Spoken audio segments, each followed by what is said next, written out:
and I simply remove the telephone jack and plug it into this box here, the modem. I then take another wire from the modem and plug it in where the telephone was.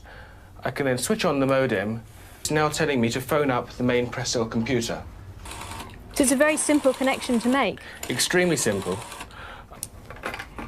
I'm now waiting for the computer to answer me.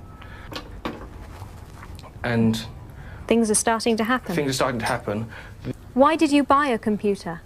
Well, I was very interested in the new technology and didn't want to be left behind. I don't think it's only for the youngsters at school now. I think us older ones will have to learn a lot about it. What is Internet anyway? Internet is that massive computer network, the one that's becoming really big now. What do you mean? That's big. How does one? What do you write to it like mail? No, a lot of people use it and communicate. I guess they can communicate with NBC writers and producers. Allison, can you explain what Internet is? The world is in financial disarray. Currencies failing, economies in wild flux, jobs being lost. But what if you could build an entirely new economy, one specifically designed for the digital realm? Well, that is the dream behind Bitcoin. Bitcoin, for those of you who don't know, is an electronic online currency that was created in 2009. It was made by someone who did it under the pseudonym Satoshi Nakamoto. Like any economy, you don't want too much too fast because then the value of your currency drops, or so slow that your economy grounds to a halt. It's designed to be a self-stabilising economy. Whether it actually is that way though, well, that is a little bit more complicated. Because some people have said, hey, Bitcoin is the answer to those problems. Are you a believer? Well, Bitcoin is exciting because it shows how cheap it can be. Bitcoin is better than currency in that you don't have to be physically in the same place.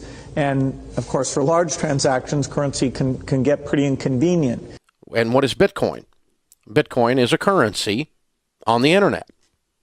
I sent 100 euros worth of Bitcoin from here in Tokyo directly to you guys through this camera, through the network, through the TV, right into your home. If I had tried to do that, send you the money with a traditional bank, it would have taken several days and probably cost 30 euros.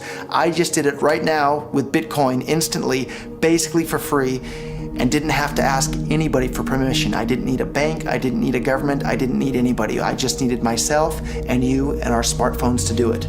That's the power of Bitcoin. Wall Street is fraud, America is fraud, the world is fraud, banks are fraud, central banks are fraud. We live in an era of fraud. It's all based on fraud, and they get a percentage of the fraud. That's the business model. To suggest that there is any moral or ethical aspect to anything that's going on now is to be completely naive about the fact that we live in an era dominated by financial terrorists, jihadis of banking. They're here to kill you and themselves. They believe in an ideology, not the Quran, but Adam Smith, that they completely misread and interpret as something to justify their blowing themselves up. Janet Yellen's a terrorist! Mario Draghi's a terrorist! The Central Bank of Japan is a terrorist! These are the real terrorists! Funds received. This community is switching to what they think is a better monetary system. A system in which banks are no longer needed because payments could be made directly from one person to another. Bitcoin is fundamentally different because in Bitcoin, you don't owe anyone anything and no one owes you anything. It is not a system based on debt. It is a system based on ownership. And no one can censor it, no one can seize it, no one can freeze it. It's November the 2nd, 2008, just 6 weeks after the Lehman Brothers collapse. And all over the world, there are panicked debates about how to save the banks. Then, on a little visited web forum for cryptographers, a document appears in which a completely new monetary system is proposed. The visionary author calls himself Satoshi Nakamoto. These were the darkest days of the financial crisis. So that to me suggests a very clever mind that saw an opportunity, the perfect opportunity to introduce a new radical technology and a new radical approach to money and finance at just the right moment when people would be very open to making this big shift that's required to adopt a new currency. What's exciting for me is like a global economy. Right now we say we have a global economy, but I can't take $1 and give it to you in the Netherlands and then you know what to do with it, right? You would have to go and change it to your native currency. And when you kind of eliminate that step, and I can just send you one form of payment and you can send me a product in a matter of seconds, that starts to change things from a global perspective. How could this digital coin invented by this Satoshi Nakamoto become hundreds of times more valuable than the dollar? And why do enthusiasts like Roger Fear want the world to switch to bitcoins? I'm giving every single person here 1,000 yen worth of bitcoins, which is like $8 and something cents. Back in the early days, you know, I'd get phone calls from my buddies. Oh, hey man, I lost 10,000 bitcoins because my computer blew up, right? Back then, one bitcoin was less than a penny, right? So nobody cared. They lost $10. I don't care, right? And now 10,000 bitcoins, that's $5 million. That's a big deal, right?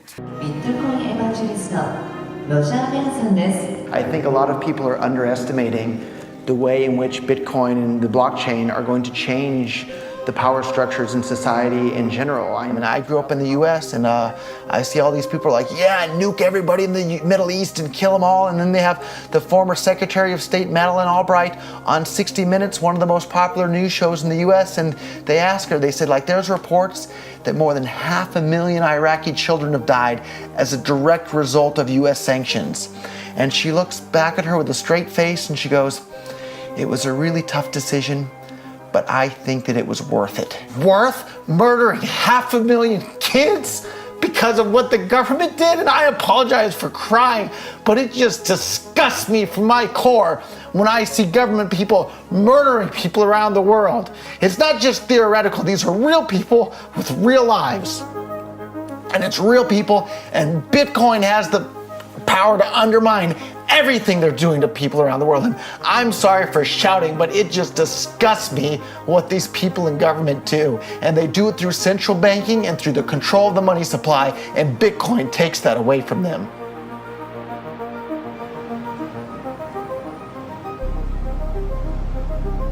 You can buy Bitcoin at the Shell station. Check it out. Good. Got $2. Hit finish. Oh. $2 Bitcoin. Just like that. From this machine. I just turned cash into digital currency. So thinking that it's too late to get involved in Bitcoin is like thinking it's too late to get involved with the internet or too late to get involved with using a cell phone. Like, it's not too late to get involved with Bitcoin. If Bitcoin becomes really popular all over the world, Bitcoins are going to have to be worth at least tens of thousands of dollars a Bitcoin, if not hundreds of thousands of dollars per Bitcoin. So thinking it's too late to get involved with Bitcoin is like thinking it's too late to get involved with using the internet. Of course not. Like, it's ubiquitous in our lives, and Bitcoin's going to become ubiquitous in our lives as well.